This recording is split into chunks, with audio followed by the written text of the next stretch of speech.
চিংড়ি বিরিয়ানিটা দেখতেই পাচ্ছেন আপনারা কি সুন্দর হয়েছে। আসুন দেখে নিন কিভাবে এটা আমরা বানাচ্ছি। বন্ধুরা, মান্না রান্না চ্যানেলে আজকে হবে চিংড়ি মাছের বিরিয়ানি। চলুন দেখবেন কিভাবে তৈরি হচ্ছে। ম্যারিনেট করার জন্য হাফ কাপের মতো দই নিচ্ছি। এবার এটা ফেটিয়ে নিচ্ছি ভালো করে। এই যে চিংড়ি মাছের বিরিয়ানির জন্য এটা ম্যারিনেট করবো আমি। এতে 300 গ্রাম মতো চিংড়ি আছে। আর এই যে মাঝখান দিয়ে এরকম ভাবে ছিঁড়ে নিয়েছি।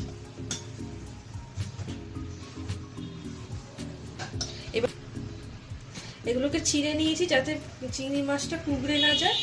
কি সুন্দর একটা শেপেও আসবে জিনিসটা, দেখতেই পাচ্ছেন। এবার দেখুন আমি এটাকে ম্যারিনেট কিভাবে করি। এই যে ফেটানো দইটা এই চিংড়ি মাছের মধ্যে দিয়ে দিচ্ছি।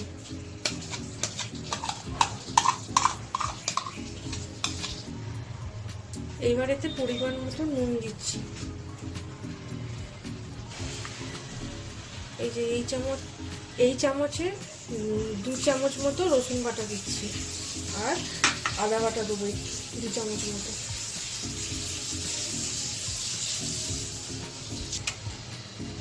এবার এতে লঙ্কার গুঁড়ো দিচ্ছি। এটা ঝালটা আপনারা যেরকম খাবেন সেই রকম। এবার হলুদ গুঁড়ো দেবো।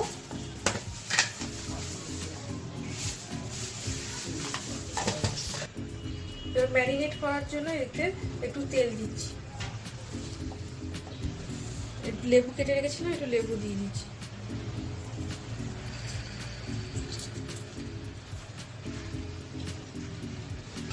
লেবুর পরিবর্তে আপনারা ভিনেগারও দিতে পারেন। আমরা লেবু দিয়েছি।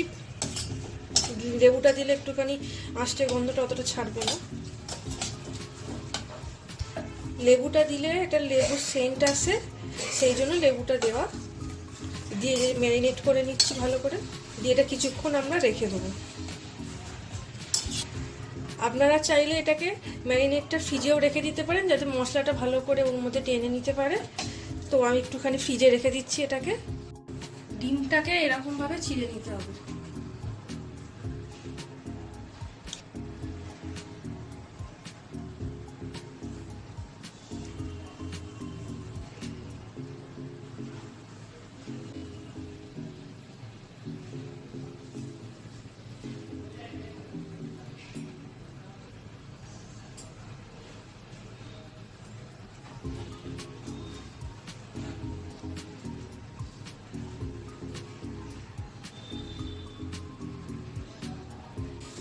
পেঁয়াজ বেরেস্তা করার জন্য এখানে কড়াইতে সাদা তেল দিচ্ছি।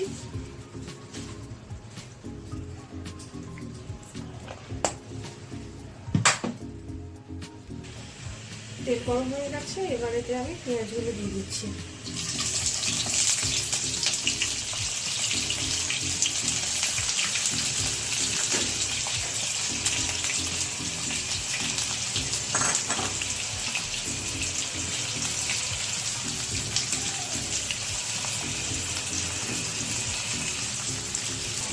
পেঁয়াজগুলো বেরেস্তার মতো করে ভাজা হবে।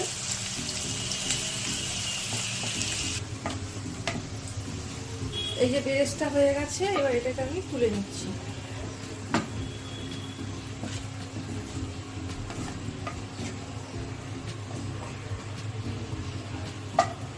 তেলে একটু হলুদ দিয়ে দিলাম।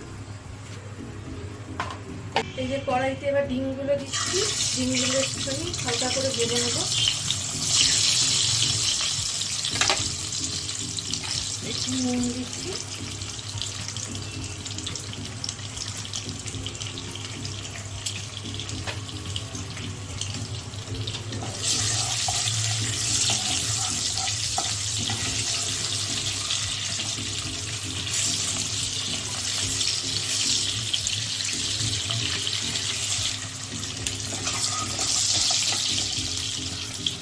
এই যে ডিমগুলোকে এমনি নর্মাল সবাই সেদ্ধ করে দেয়। আমরা একটুখানি নুন হলুদ মাখিয়ে তেলে ভেজে দিচ্ছি, যেটা দেখতেও ভালো লাগবে আর খেতেও ভালো লাগবে জিনিসটা।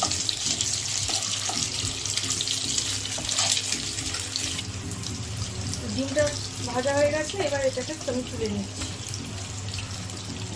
দেখতেই পাচ্ছি কিরকম হালকা একটুখানি ব্রাউন হয়েছে। এই যে কাঁটাগুলো বোঝা যাচ্ছে, দেখতে পাচ্ছি ডিজাইনগুলো। এবার তেলে আমি আলুগুলো দিয়ে দেবো। এগুলো সেদ্ধ করা আলু, আলুগুলো একটু বড় বড় পিস দিতে হবে।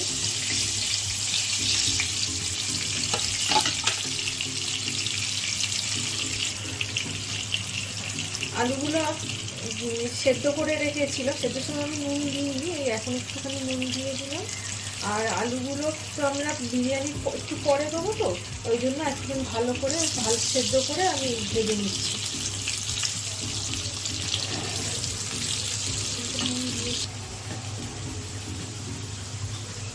এই যে আলুগুলো হালকা করে ভেজে নিয়েছি, যে একটু ব্রাউন ব্রাউন হয়ে এসছে, আর আলুগুলোকে আমি তুলে নিচ্ছি।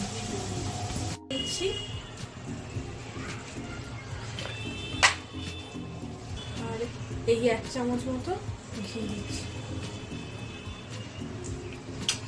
এই যে এবার এতে 4টে তেজপাতা, একটু জয়িত্রী, 4-5টা ছোটো এলাচ, লবঙ্গ 5-6টা, আর দারচিনি দিয়ে দিলাম তেলের মধ্যে।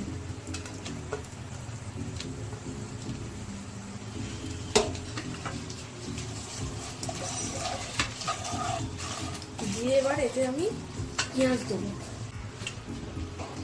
এই যে এবার এর মধ্যে আমি পেঁয়াজগুলো দিয়ে দিচ্ছি, কেটে রাখা পেঁয়াজগুলো।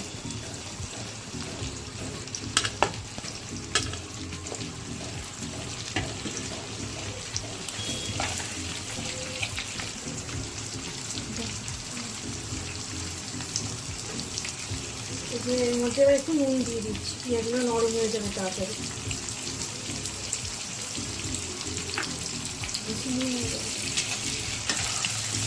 দিয়ে এই যে নুনটা দিয়ে এটা নেড়ে নিচ্ছি, ভালো করে ভেজে নেবো মশলা।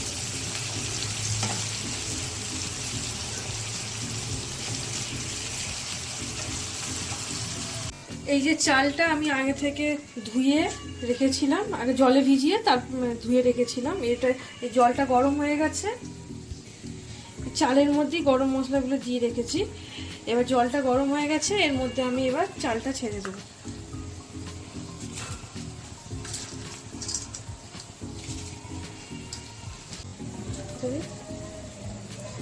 চালটা যাতে গায়ে গায়ে না লাগে সেজন্য আমি এতে একটু ভিনিগার দিয়ে দিচ্ছি। দিয়ে পরিমাণ মতো নুন দিয়ে দিলাম। এবার পেঁয়াজটা ভাজা ভাজা হয়ে এসছে, এবার এতে আমি রসুন বাটাটা দিয়ে দিচ্ছি। রসুন বাটাটা দিয়ে দিলাম, একটু দিয়ে এটা নেড়ে নেবো। রসুনটা ভাজা হয়ে গেলে তারপর আমরা আবার আদাটা দিই।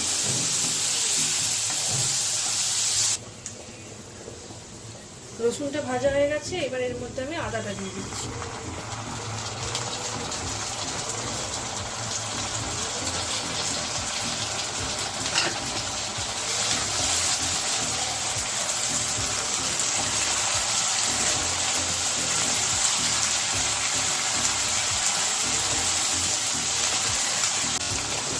এবার আমি হলুদ দিচ্ছি,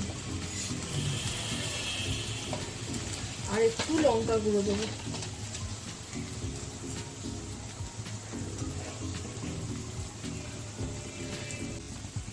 ভাতটা 80% মতো হয়ে গেছে, তারপর ওখানে তো দমে বসানো হবে কিছুক্ষণ, তখন হয়ে যাবে আরো। দিয়ে আমি ফ্যানটা ঝরিয়ে নিচ্ছি। এই টমেটোটা কেটে রেখেছিলাম, এটা আমি এবার দিয়ে দিচ্ছি এর মধ্যে।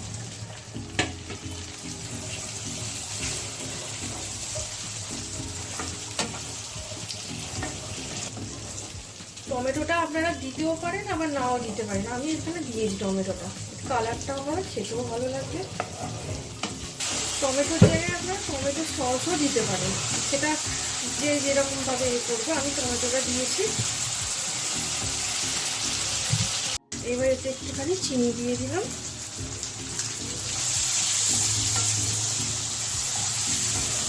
মশলাতে তেল বেরিয়ে গেছে, আর একটুখানি টমেটোটা সেদ্ধ হয়ে যাক, তারপরে আমি চিংড়ি মাছগুলো দিয়ে দেবো। 4টে কাঁচা লঙ্কা চিড়ে রেখেছিলাম, এটা আমি এবার দিয়ে দিচ্ছি সেন্ট হওয়ার জন্য।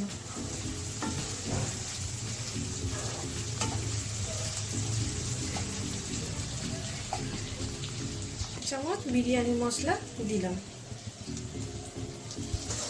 মশলাটা একটু ভালো করে কষিয়ে নিই। ভালো দিয়ে তেল বেরিয়ে এসছে, আরেকটুখানি কষাই দিয়ে তারপরে আমি চিংড়ি মাছটা দিয়ে দেবো। এই যে এতে একটুখানি গরম মশলা দিয়ে ম্যারিনেট করে আমি ফ্রিজে রেখেছিলাম 20 মিনিট মতো, এটা আমি এবার এর মধ্যে দিয়ে দিচ্ছি, এই ভাজা মশলাটার মধ্যে।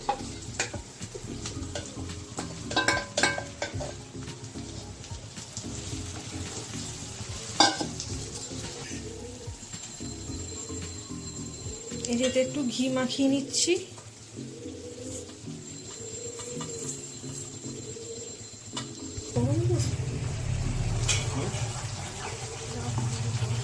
এটা তেল বেরিয়ে এসছে, এবার এতে একটুখানি দুধ গরম করে রেখেছিলাম দিয়ে দিচ্ছি।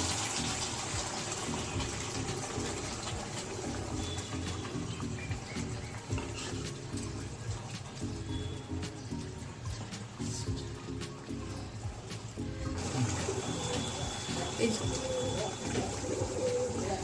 4টে ভাজা ডিম ছিল, এর মধ্যে দিয়ে দিচ্ছি।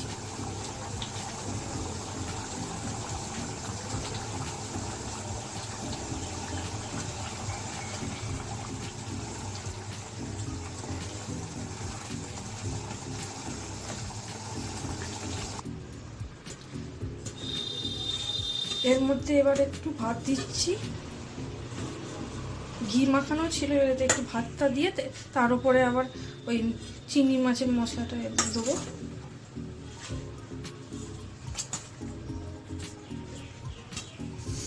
এতে অল্প কেওড়া জল দিচ্ছি, দিয়ে এবার এর মধ্যে আবার এই মশলা আলুগুলো, ভেজে রাখা আলুগুলো এর মধ্যে দিয়ে দিচ্ছি।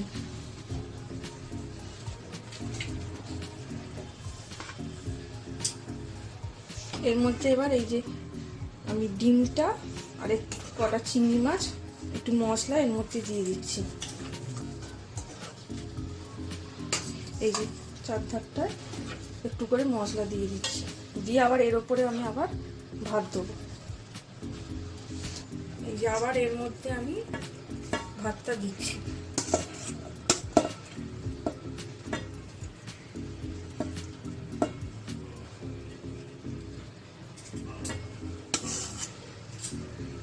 ভাতটা দিয়ে এর মধ্যে আমি ছড়িয়ে দিলাম।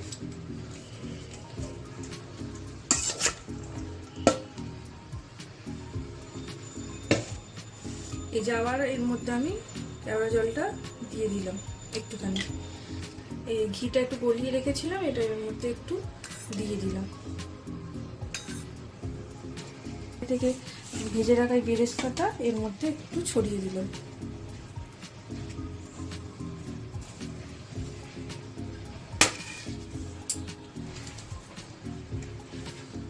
এই যে এবার বাকি যেটা আছে সেটা আমি এর মধ্যে দিয়ে দিচ্ছি।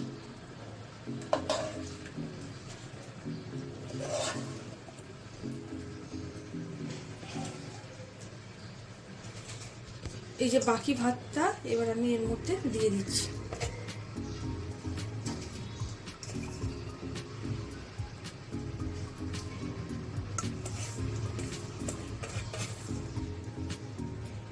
এবার ঘিটা দিয়ে দিচ্ছি, বাকি ঘিটা এর উপরে।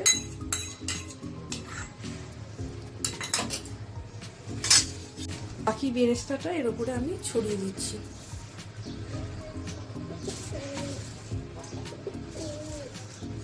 আর কেওড়া জলের পরিমাণটা আপনারা মাপ মতো দেবেন, নাহলে আবার গন্ধ ছাড়বে। এই যে নিচে চাটু দিয়ে রেখেছি, এবার তার উপরে এই যে এটা বসিয়ে দিয়েছি, দিয়ে এবার চাপা দিয়ে 15 মিনিট মতো এটা দমে হবে। এই যে এর উপরে আমি সিলটা দিয়ে ভারী চাপা দিয়ে দিয়েছি, যাতে স্টিমটা বাইরে না বেরোয়, আর গ্যাসের ফ্লেমটাকে কমিয়ে রেখেছি। 20 মিনিট স্টিমে দেওয়ার পরে গ্যাসের ওভেনটাকে অফ করে আমি আবার 10 মিনিটটা চাপা দিয়ে রেখেছিলাম, দিয়ে এই যে এবার দেখছি। এই যে এই দেখুন কি সুন্দর ভাতটা ঝরঝরে হয়ে আছে। এটাকে আমি এবার প্লেটে বেড়ে আপনাদেরকে দেখাচ্ছি।